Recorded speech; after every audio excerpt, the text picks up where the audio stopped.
Today on Derby Debunk, international shippers.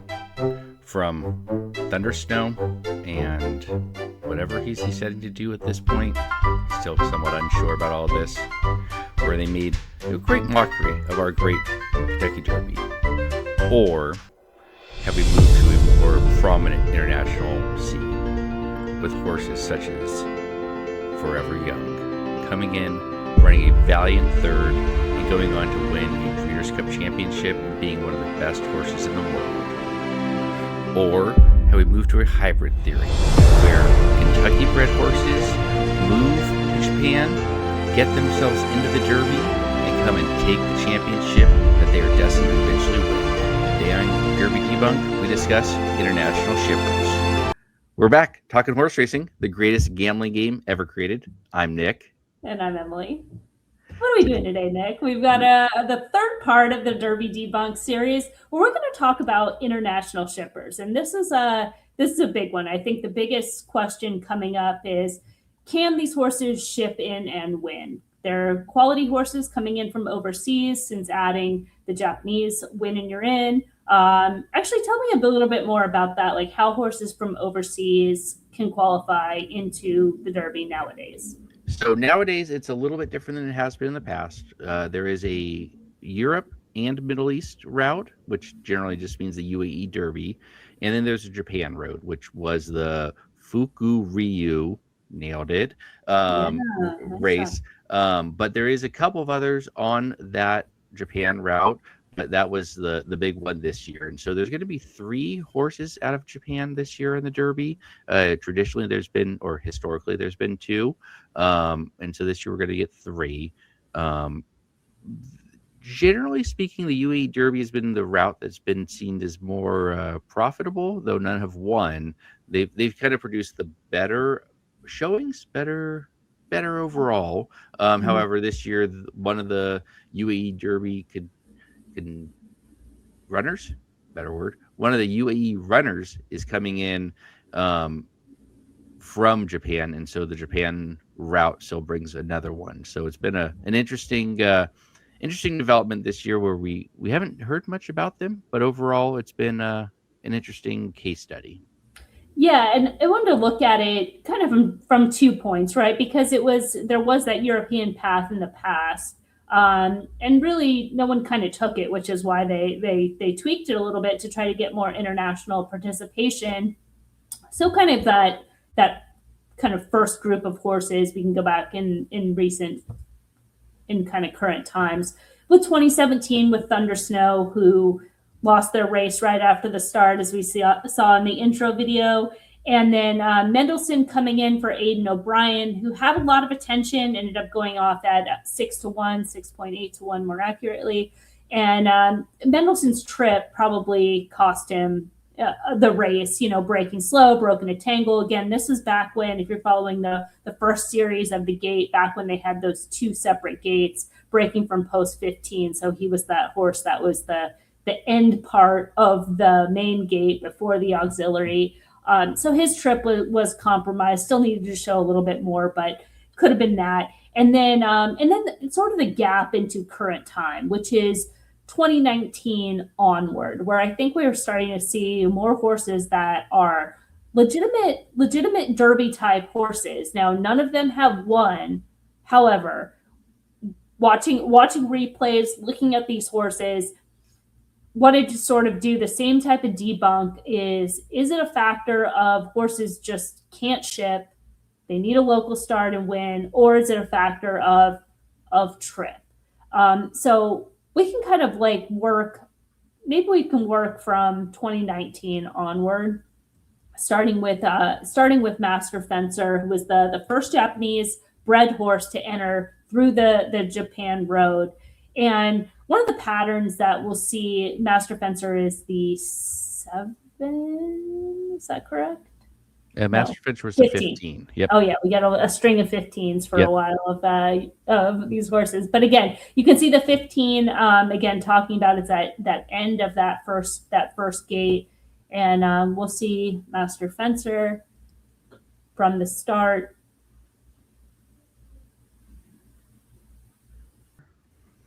already breaking slow and didn't take any contact, but broke slow enough to where you can either one of two things: try to rush up and get position, or drop back and save ground. So they drop back and save ground. They're in red, have the red blinkers along the rail, in last position right now.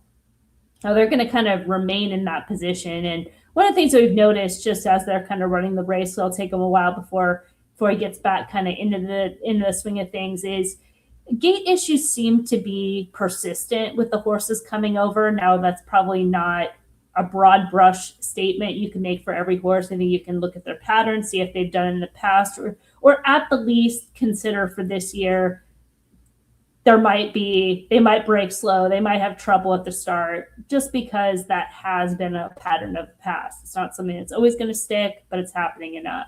So we're starting to get a move here, from the back of the pack. He's still that horse in last, but at least kind of moved into the peloton, so to speak, of horses, moving up. And this is where you get the DQ of maximum security on the front. And it does cause a bit of a chain reaction where coming here around the corner, he's going to come out, interfere, and then kind of 6 or 7 of them slow down, which may have helped him. Also, he's not made his move yet. He's still in the back. No, he's still in the back. So very, very patient off the pace trip, which does change for some others. But at this point in time, still just kind of waiting, kind of committed to saving ground, which you sort of like to see, right? It's like we talk about like the Mo Donegal trip, kind of going inside out early. He has to kind of wait behind horses here, trying to find a seam. There are some horses quickening in front of them, but is running. I mean, running a great race. Again, getting maybe a little bit of flow, but a very competitive effort. In the blanket for the Biners, it'll be officially 7th, right? I think after maybe 6th after the disqualification. 6th after the DQ. But yeah, a blanket for Miners. He came in, ran a competitive race. I mean, really, as we mentioned, and kind of looking at some others like Mendelssohn, for example, that breaking slow really kind of cost him. But other than that, came in and held his form, right? Held his own and ran a competitive race. So what year are we looking at here? This one's 2023 with Mandarin Hero and Dermo Sotogake. All right. Well, before we watch this one, I will mention that after Master Fencer in 2019, the replay we just watched, there wasn't a horse that came over for 2020 nor 2021. And then in 2022, Crown Pride came over. Now, Crown Pride broke great, maybe too great, because he was part of that very fast early pace. They went, 21 and change, 45 to the half. And that was the race that really fell apart late with Rich Strike, correct? Yep. Yeah, so can't really hold it. And he ran well, all things considered. Crown Pride, given the fact that it was more of a casualty of pace than it was of not coming in race ready. But he had kind of shown that in the past. So that leads us to here, 2023. Now we have 2 horses in the race. What are those numbers again? Dermo Sotogake is 17 and Mandarin Hero is 22. Eventually they break. Yeah.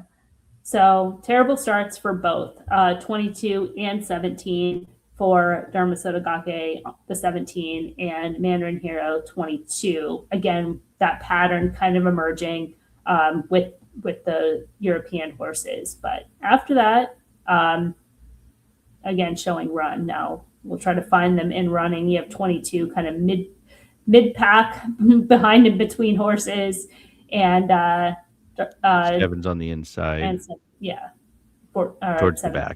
Sorry. Yeah, 7. Yeah.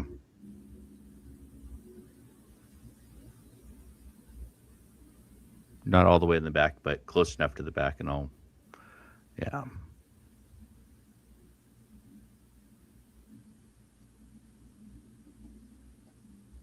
Pretty relatively honest pace.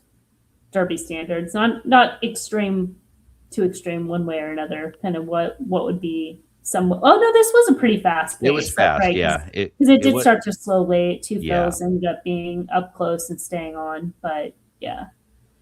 I guess I feel like it's fast, but almost feels like what you've come to kind of expect in terms of a Derby pace. Yep.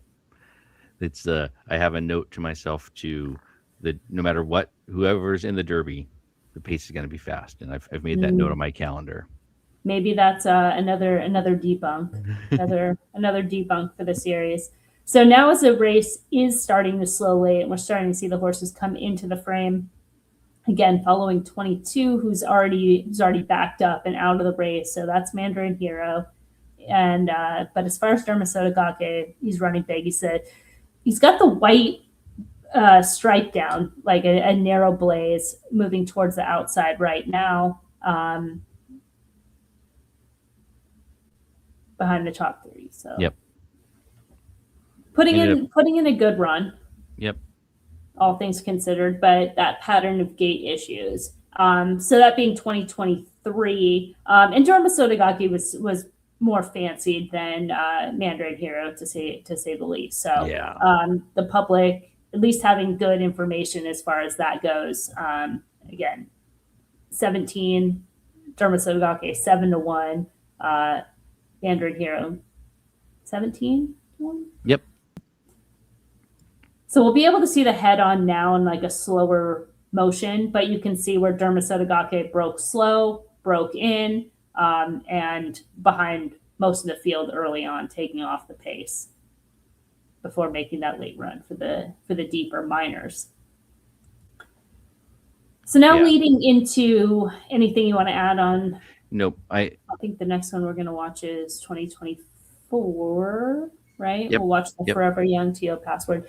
But yeah, I think also too that the way the horses are getting bet to performance wise, they're not running bad races. Again, a lot of it has to do with the start, so that's something to consider. But I think they're coming in well intended, and it's just a matter of trip, right? The horses that you would think that have been running overseas and running well, I would say at the least they're holding their form, and they're validating that form in the Kentucky Derby, despite not getting that win. Now, that almost changes here. Now we're looking at the 11 and the 10, right? Correct.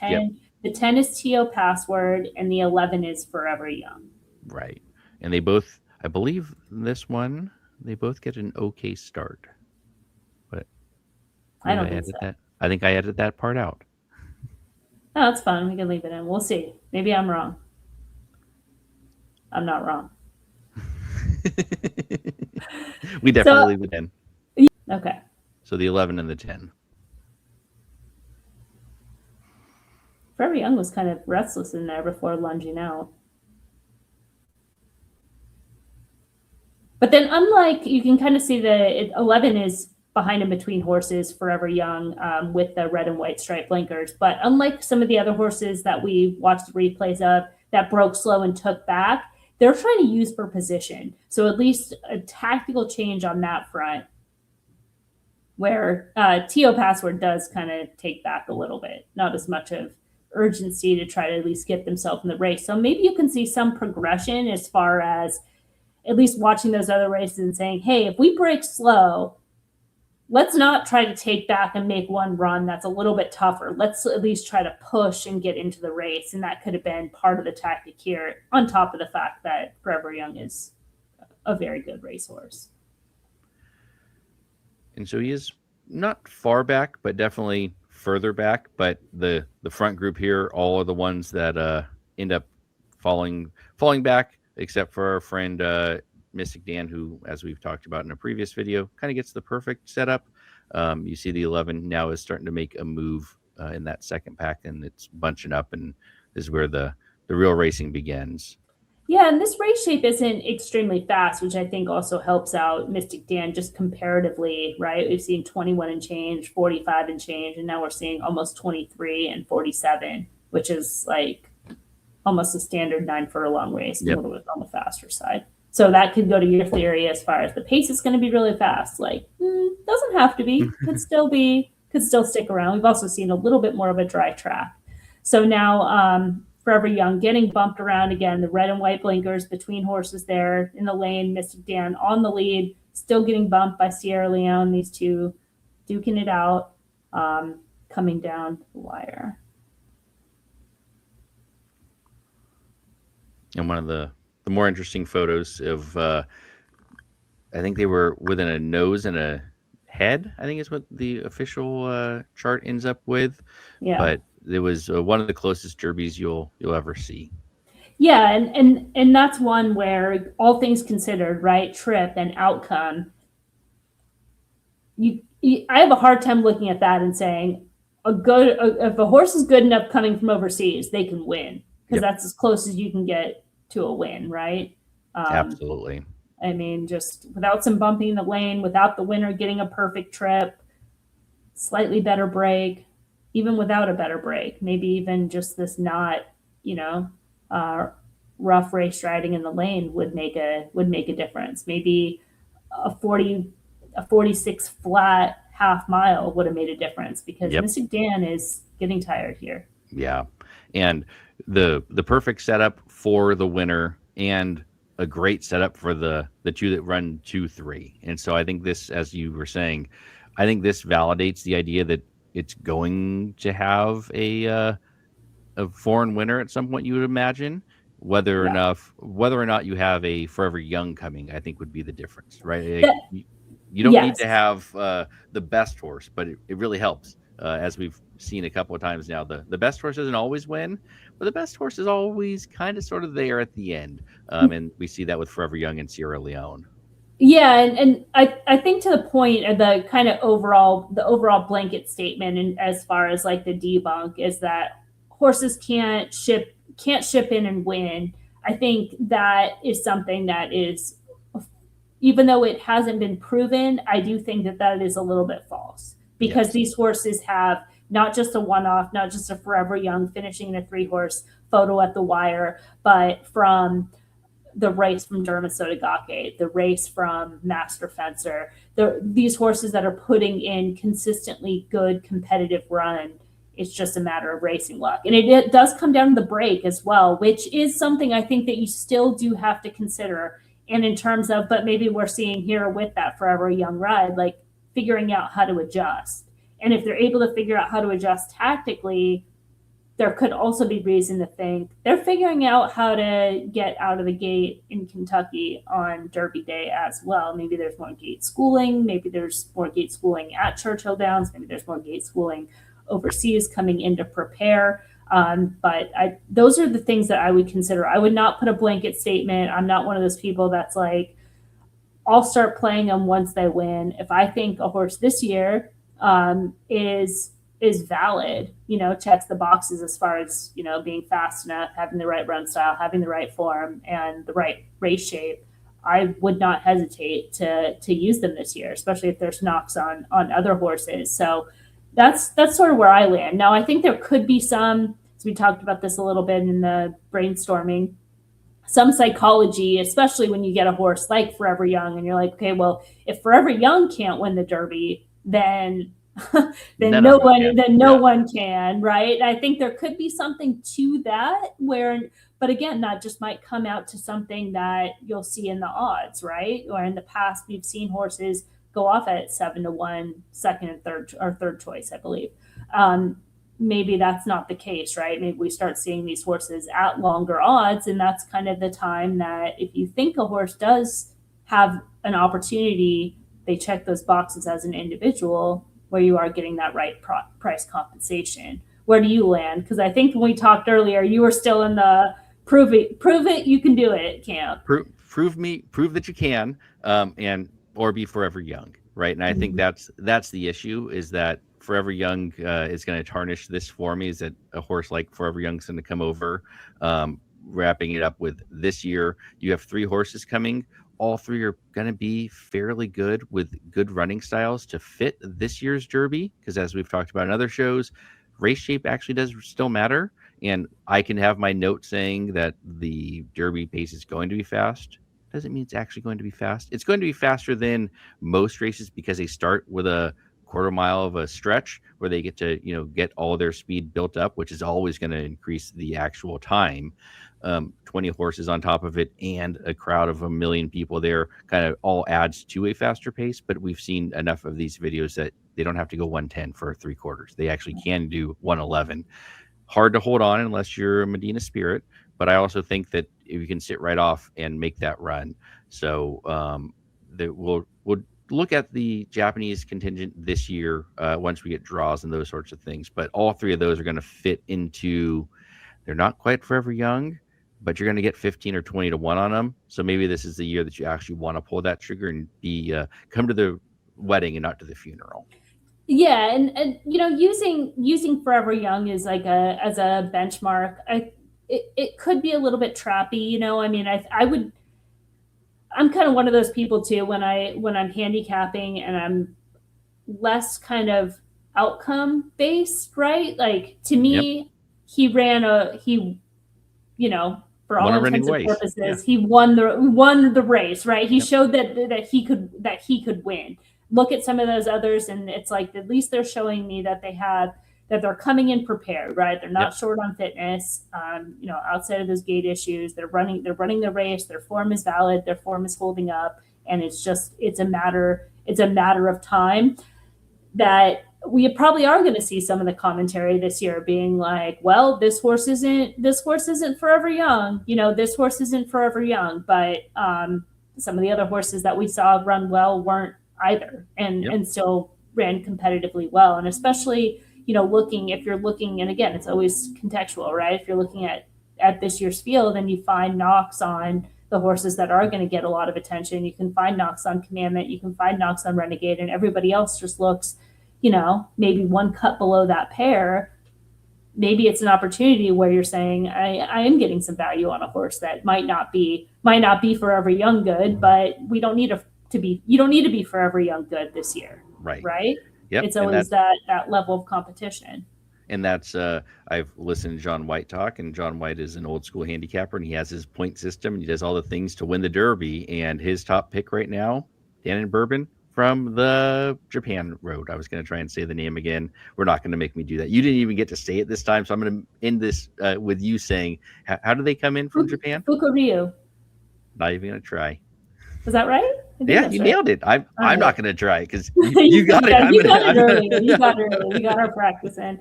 Yeah. I think that's good. I think it's good to go through these international shippers, look at it from the context of sort of where it all started and how things are changing, how things are adapting, and how to use that information and tools to analyze that past information for today's race and not try to have those like set in stone type categories for the international group. Yeah, and as it turns out, the race will be ran the way that it's ran, and you have to handicap it that way, not just, it's from Japan, toss, or it's from Japan, win. So I think that's a good place to end it. Thank you as always, Emily. Perfect. All right, Nick, we'll talk soon.